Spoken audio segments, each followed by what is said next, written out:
Kimə sığar iki cahan? Mən bu cahana sığmazam. Gövhər ila məkan mənəm, kövnü məkana sığmazam. Ərşlə fərşu kafunun məndə bulundu cümlə çün. Kəs sözünü və əbsəm ol, şərhü bəyana sığmazam. Kövnü məkandır ayətim, zati yürür bidayətim. Sən bu nişanla bil məni, bil ki nişana sığmazam. Kimsə gümanı zənn ilə olmadı həq ilə biliş. Həqqi bilən bilir ki mən zənn-i gümana sığmazam. Surətə baxu məni, surət içində tanı kim? Cism ilə can mənəm, vəli cism ilə cana sığmazam.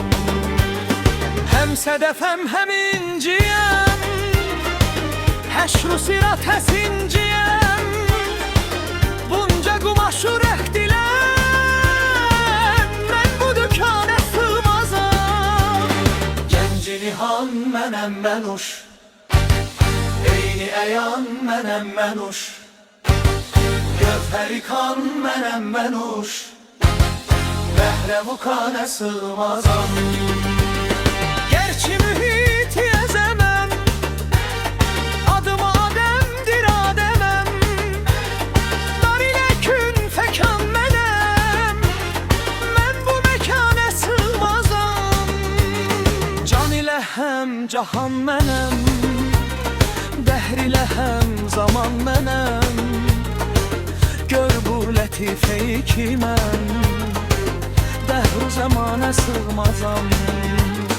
Gəncum ilə fələk mənəm, vəhi ilə həm mələk mənəm.